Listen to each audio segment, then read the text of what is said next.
नमस्कार, मेरा नाम ज्ञानेश्वर है और आपने देखना शुरू किया है लाइव फितिज। रात के ठीक 8:30 बजे हैं और चुनावी चर्चा कार्यक्रम में हम और हमारे साथ रवि उपाध्याय जी, बिहार के वरिष्ठ पत्रकार, हाजिर हैं। देखिए रवि जी, अब चुनाव तो आगे बढ़ चला है और यह दिखने लगा है, इस बात की कानाफूसी सुनाई पड़ने लगी है कि चुनावी बोरे, चुनाव में कुछ बोरे सामने आते हैं, बंद बोरे, और इन बंद बोरों में क्या भरा होता है? कंकड़ पत्थर तो भरा नहीं होता है और इसे मजदूर नहीं ढोते हैं, इसे धोते हैं उम्मीदवार। तो जब कंकड़ पत्थर नहीं भरा होता है, मिट्टी बालू नहीं भरा होता है, तो जाहिर तौर पर इन चुनावी बोरों में रुपए भरे होते हैं। तो खबरें तो आ रही है ना, अब तो पॉलिटिकल कॉरिडोर्स में चल रही है ना खबर कि चुनावी बोरों की ताकत दिखाई पड़ने लगी है। रवि जी, ज्ञानेश्वर जी, सब जो जितना भी बोरा आप देख रहे हैं, सुन रहे हैं, हम लोग सब लोग, वो सब बोरा एसी गाड़ी से आ रहा है। एसी गाड़ी में उसको भी मैंने गर्मी ठंडा से बचा करके उसको ले जा करके सुरक्षित जगह पर दे दिया जा रहा है। हाँ हाँ। और वो जहां उसको पहुंचना है वो पहुंच रहा है। क्योंकि देखिए, चुनाव में कई तरह का खर्चा होता है। मैंने उम्मीदवार अपना भी, इधर भी खुश भी करना होता है। नहीं, उम्मीदवार बनने के पहले भी तो खर्चा होता है। और बात अभी तो पहले का ही है जी, और वहाँ कंपटीशन भी बहुत होता है, बहुत उसी को जो मात दे सके। जी, बोरा तो कहीं एक बोरा का इस्तेमाल हो रहा है, कहीं 1.5 बोरा, कहीं 2 बोरा। तो कैपेसिटी के हिसाब से बोरा नहीं, आप तो 1 बोरा, 1.5 बोरा, 2 बोरा तो कम ही कह रहे हैं। लोग कह रहे हैं 5 बोरा, 10 बोरा, 15 बोरा की बात हो रही है। देखिए, आपको याद होगा विधानसभा चुनाव के वक्त बिस्कोमान के नीचे गाड़ी पकड़ाई थी जिसमें क्या कुछ था। याद है ना? तो ये बोरा जो है शहर में घूम रहा है और टिकट फाइनल हो रहे हैं, उम्मीदवार तय हो रहे हैं। और जैसा आपने कहा कि 1 बोरा कोई दिखा रहा है, कोई दूसरा 4 बोरा दिखा दे रहा है, कोई तीसरा 8 बोरा दिखा दे रहा है, कोई चौथा 10 बोरा दिखाई दे रहा है। देखिए, वो सब ज्ञानेश्वर जी सब जो है तय हो जा रहा है कि 1 बोरा में कितना रहेगा, 1.5 बोरा में कितना रहेगा। उसी हिसाब से, नहीं तो बोरा से बड़ा भी देखिए देहात में बक्कू होता है। बक्कू में जो भूसा भर के आता है वो बड़ा वाला होता है, तो उतना बड़ा गाड़ी में नहीं आता है। इसलिए छोटा छोटा बोरा ही आपको जो है उसमें आपको पहुंच रहा है सब जगह यथावत पहुंच भी रहा है। अब तो परेशानी ये है रवि जी कि 2000 रुपए के नोट बंद हो गए हैं। बिल्कुल। अब 500 रुपए के नोट, तो ज्यादा गड्डियां, इसलिए ज्यादा स्पेस की जरूरत होती है। और देखिए, यह भी देखिए, यदि हम रेट की बात करें तो सिंबल कौन सा है इसके हिसाब से भी रेट तय होता है। बोरा कितना, बोरा उसी पर बोरा का, वही तो हम बताए आपको कि 1.5 बोरा, 2 बोरा, 10 बोरा, 15 जो होगा वो माने जिस माने जो एकदम दावा है कि मैंने लिए सिंबल, और जीत हो गई। और जहां हम लोग बैठे हैं जिसके आगे वहां पहुंचना है। संसद भवन पहुंच गए। पहुंचना है, तो उसके लिए तो सब जिसका सिंबल माने ज्यादा लग रहा है कि एकदम माने तुरंत हॉट केक है जी, हॉट केक वाले पे उसका रेट ज्यादा खुला हुआ है। उसमें कहां रेट खुला हुआ है? कितनी पार्टियां हैं? सब पार्टी है, सब दल में है ज्ञानेश्वर जी। उसको मत बुलवाइए, उसको बोलने से किरकिरी हो जाएगी। हम नहीं, लेकिन कहा जाता है कि 2 पार्टियां, देखिए जो नेशनल पार्टियां हैं वहां तो इसकी गुंजाइश कम रहती है, लेकिन 2 पार्टियां हैं जहां इस तरीके का प्रचलन अधिक है। निश्चित रूप से देखिए, वो सब पार्टी हम लोग उसको नहीं बोले, उसको हम लोग ढक कर तोप करके ही रखे, लेकिन यह कमोबेश हर दल में है। और जो राष्ट्रीय पार्टी है वहां पर भी है और जो क्षेत्रीय पार्टी है वहां पर भी, सब जगह है। लेकिन अब बोरा का साइज जो है वह राष्ट्रीय पार्टी, जो बड़ी पार्टी है, उसमें थोड़ा सा चला जा रहा है, ज्यादा चला जा रहा है, यही दिखाई पड़ रहा है। और आपको सब कुछ स्पष्ट है, किसी भी आप जो बोरा वाले से आप बात करिएगा। लेकिन क्षेत्रीय दल में ज्यादा इसका प्रचलन हो जाता है, क्योंकि वहां जो अधिकार लेने की क्षमता है, अधिकार लेने वाले लोग होते हैं, स्वयं होते हैं, उनकी पार्टी होती है। बिल्कुल जी। लेकिन इस बार थोड़ा सा बदला हुआ है गणित, इस बार गणित बदला हुआ है। तो मैंने यहाँ पहुंचने के लिए, आपको संसद भवन में पहुंचने के लिए थोड़ा सा वो राष्ट्रीय पार्टी जो बड़ी पार्टी है उसमें आपको बोरा आपको दिखाई पड़ रहा है। अच्छा जी, बोरा दिखाई पड़ रहा है। तो चलिए देखिए, बोरे की ताकत दिखाई पड़ रही है। फिर से हम कह रहे हैं, बोरे में कंकड़ पत्थर नहीं है, बालू मिट्टी नहीं है, सीमेंट नहीं है, बिल्कुल ये है। और 500 की गड्डियां हैं, 2000 की गड्डियां तो अब चलन में है नहीं कि आप उसे भर दीजिएगा। तो 500 की गड्डियां जब भरी जा रही हैं तो वह ज्यादा, और ये सारे के सारे तो बिल्कुल वही काला ही होता है। सब काला, सब काला, उजला कुछ नहीं होता है, सफेद कुछ नहीं होता है, कुछ नहीं ठीक है। सब काला ही होता है, बिल्कुल। खैर चलिए, तो देखिए, चुनावी चर्चा में हमने आपको बताया कि बोरे की ताकत क्या है।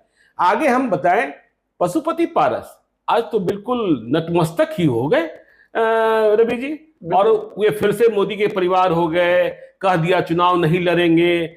इसका मतलब हाजीपुर तो अब वे चिराग पासवान के चुनाव प्रचार में भी जा सकते हैं, इस बात की संभावना है भी। तो ये किस तरीके से ये दिल परिवर्तन हो गया जो कर रहे थे नेवर नेवर नेवर, कोई बात बनी क्या? प्रिंस राज से पिछले दिनों विनोद तावड़े की मुलाकात हुई थी, क्या हुआ जो ऐसा? देखिए, कहीं निश्चित रूप से आज जो उनका एक्स पर उन्होंने पोस्ट किया है और उसको एकदम पूरे मैंने क्लियरटी के साथ कहा है ज्ञानेश्वर जी कि वो हम 40 की 40 जीतेंगे और एनडीए जो है सो पूरे देश में 400 प्लस जो, और उसके बाद से देखिए मोदी के परिवार में वो लौट आए, तो परिवार में लौटना, घर वापसी हो गई और उसके बाद से तो अब यही कयास है, अब यही कहा भी जा रहा है कयास अब तो मैंने क्लियरिटी के साथ है कि जब 400 बोल रहे हैं प्लस और 40 सीट बिहार की बात कर रहे हैं, तो वह चिराग पासवान के लिए भी प्रचार करते हुए जाएंगे, जमुई भी जाएंगे, अपने दामाद के लिए भी बिल्कुल, तो वो वहां भी करेंगे। तो वह और तमाम जो एनडीए फोल्ड में है उन सभी सीटों पर वो प्रचार प्रसार करते जाएंगे। और देखिए एक बात और बड़ी बात है, प्रिंस राज ने उनके एक्स पर के ट्वीट को फिर से रीट्वीट किया है। भले वो मोदी के परिवार में अपने आप को नहीं रखे हैं, लेकिन उनके परिवार, उनके पशुपति पारस के ट्वीट को रीट्वीट करने से ये हो गया कि हम भी मोदी के परिवार में हैं। यह प्रिंस राज के भी रिट्वीट से स्पष्ट हो गया। चलिए, मोदी के परिवार में इसका आशय यह भी निकाले क्या कि बीजेपी वालों ने समझा दिया प्यार से भी और प्यार से भी? देखिए दोनों तरह दोनों तरीके से, दोनों वाणी से उनको समझाया गया है, ऐसे भी वैसे भी, इधर उधर हुलुक बुलुक मंत्री रहे, संचिकाएं बहुत हो सकती हैं। तो इसलिए चुपचाप से अपना। तो क्या यह भी माने कि आगे आने वाले दिनों में देखिए खतरा यह दिख रहा था कि यदि पशुपति पारस की पार्टी लोजपा कहीं कुछ रहेगी ही नहीं, तो पटना में जो उनका कार्यालय है वो कहां बचेगा? बिल्कुल, कार्यालय बचाने के लिए भी उन्हें सरकार के साथ रहने की जरूरत थी। तो आगे क्या चिराग पासवान के साथ मेल मिलाप भी हो सकता है? देखिए उससे अब कहां इनकार कर सकते हैं, वो मेल मिलाप होगा। अब तो वो देखिए एक भी अगर यदि उनके पार्टी के एमपी सांसद नहीं रहेंगे तो वह जो बंगला जिसकी आप चर्चा कर रहे हैं, जो प्रदेश कार्यालय कभी रामविलास पासवान का जब हुआ करता था और इनको बेदखल कर दिया गया था चिराग पासवान को, तो वह भी देखिएगा कि एक तरह से चिराग पासवान के ही कब्जे में आया, तो उसको बचाने की भी अब कवायद हो कि अब यह पशुपति कुमार पारस का यह जो स्ट्राइक है, यह कहीं ना कहीं वह भी एक दिखाने का है कि हम कैसे उस ऑफिस को, उस कार्यालय को बचा के रखें, क्योंकि अब सिंबॉलिक रूप से तो वही उनके पास बचा है, अब तो कुछ नहीं रहा, तो घर से बेघर समझिए, अब तो माने वही एक बचा हुआ है, उसको बचाने की कवायद ही है ये। चलिए, उसको बचाने की कवायद। देखिए आज एक खबर और आ रही है, देखिए सिवान को लेकर चर्चा बराबर होती रहती है, तो सिवान में आज हिना साहब से जाकर मुलाकात की भूमिहार ब्राह्मण एकता मंच वाले आशुतोष कुमार ने, और कहा कि देखिए मुलाकात के बाद यह बताई जा रही है बात कि हिना साहब ने आश्वासन दिया है कि वह जहानाबाद आएंगे चुनाव प्रचार करने।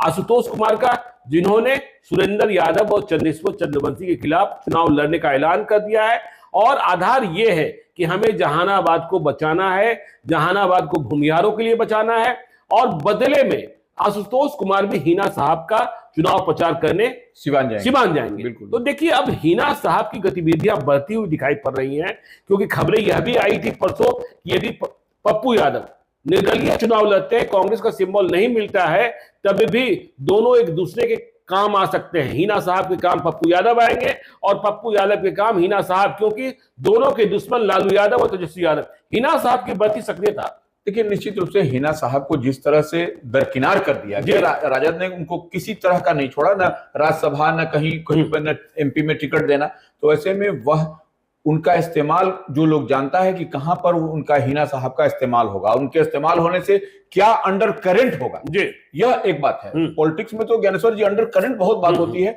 तो वो हिना साहब का अगर यदि इस्तेमाल पप्पू यादव करते हैं, या वो जहानाबाद में आशुतोष कुमार जो भूमिहार ब्राह्मण मंच के जो हैं चलाते हैं, तो वो उनके लिए अगर प्रचार प्रसार करती है, तो वहां पर देखिए जहानाबाद में क्या होगा। वो जो पिछले बार की हम लोग बात करते हैं कि भूमिहार बहुल इलाके में जो है चंद्रेश्वर प्रसाद चंद्रवंशी को जेडीयू ने बनाया था उम्मीदवार, इस बार फिर से रिपीट किया हुआ है। तो ऐसे में एक अस्तित्व की लड़ाई भूमिहार समाज के लिए वहां पर बनती हुई दिखाई पड़ रही है, उसी को वह जागृत करने के लिए आशुतोष कुमार लगे हुए हैं, और उसको इसीलिए हिना साहब को वहां से बुला करके, वहां जब हिना साहब आ जाएंगे तो अंडर करंट जो हम बात कर रहे हैं वो पूरा मुस्लिम वोट भी इधर से उधर होगा। नहीं, जब मुस्लिम वोट इधर से उधर होगा तो मुस्लिम वोट इधर से उधर होगा तो आरजेडी को नुकसान पहुंचेगा निश्चित। और जब भूमिहार वोट इधर से उधर होगा तो जेडीयू को नुकसान पहुंचेगा। हाँ, और खबर यह भी है कि कल अरुण कुमार जो जहानाबाद के पूर्व सांसद हैं, उन्होंने अपने समर्थकों की बैठक बुलाई है पटना वाले आवास पर, और वहां तय होगा कि जहानाबाद की रणनीति क्या होगी। बिल्कुल, देखिए यहीं पर अब देखिए भूमिहार के वोट में कटिंग होना शुरू हो गया। यहाँ पर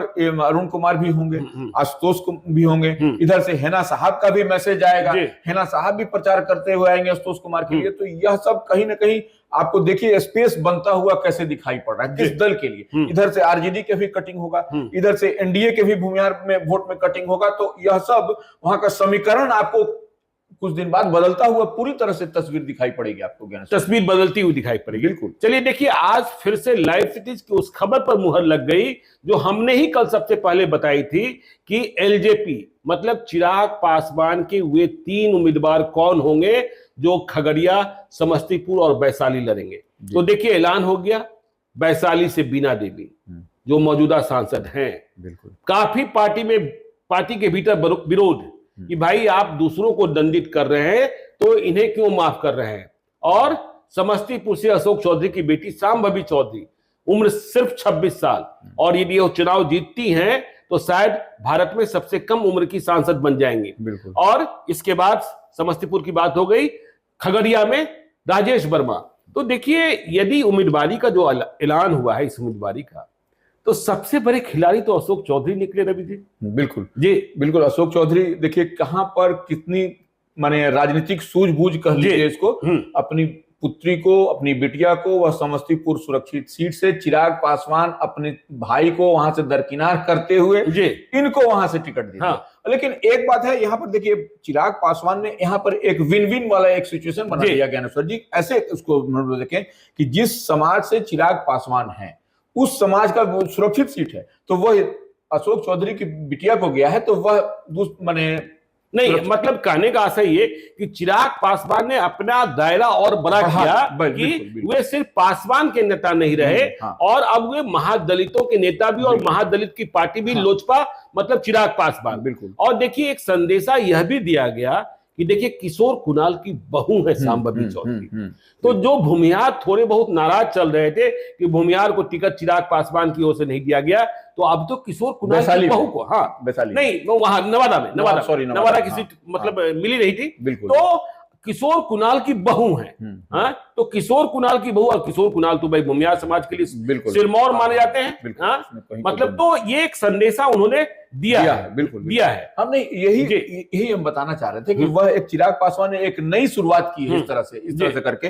अब जैसे मान लीजिए जमुई सुरक्षित में अपने बहनोई को उन्होंने लड़ाया, तो वह एक मैसेज गया कि अपने बहनोई को, अपने ही समाज के लोगों। लेकिन यहाँ पर समस्तीपुर सुरक्षित में शांभवी को उम्मीदवार बना करके उन्होंने एक तीर से कई निशाना साधा है। इधर यह भी मैसेज गया कि देखिए नीतीश कुमार के वो करीबी और राइट लेफ्ट हैंड माने उनको माना जाता है, तो वह ऐसे में उनकी बिटिया को बनाना और वो भूमिहार समाज की जो आप बात कर रहे हैं उसको भी जो है सो कहीं ना कहीं मैसेज देना, तो यह एक बड़ी बात है। और देखिए इतना ही नहीं, 5 सीट उनके पाले में है ज्ञानेश्वर जी, उसमें 2 महिला को उन्होंने दिया, एक शांभवी चौधरी और एक बीना देवी जी। तो यह भी एक मैसेज है कि वो भारतीय जनता पार्टी के फोल्ड में, एनडीए फोल्ड में है। उसके बाद जो है सो उन्होंने जो नरेंद्र मोदी का जो टैगलाइन है जी, उस पर उन्होंने नारी शक्ति, नारी वंदन और 33% की बात जो बात होती है उसको उन्होंने नहीं वो तो कर दिया। लेकिन एक बात हमें समझाइए रवि जी, ये वैशाली की मजबूरी थी या जरूरत थी या कारण कुछ और रहा कि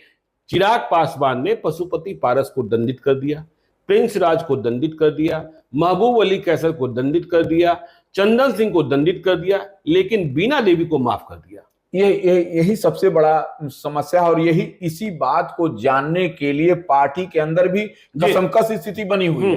कई लोग से आप बात करिएगा, कई लोगों की नाराजगी है, भले मैं कैमरे के सामने वो नहीं बोल रहे हैं, लेकिन वो वेट एंड वॉच की स्थिति में है और समय मिलेगा तो वो लोग बोलेंगे, निश्चित बोलेंगे। क्योंकि देखिए वैशाली की दावेदारी जब बीना देवी छोड़कर गई थी तो जो लोग वैशाली को सींच रहे थे, चाहे वो संजय सिंह महुआ हो, चाहे संजय सिंह सिमरी बख्तियारपुर हो, चाहे इंजीनियर रविंदर सिंह हो, जितने कार्यक्रम हो रहे थे, हेलीकॉप्टर उड़ रहे थे, टिकट का आश्वासन था, लेकिन आखिरी मौके में क्या वजह रही? बीना सिंह तो ज्ञानेश्वर जी देखिए वो तो स्टेज पर आकर सिर्फ मूर्ति के साथ चढ़ जाती जी। कार्यक्रम आप जितने के नाम ले रहे हैं वही लोग कार्यक्रम कर रहे थे।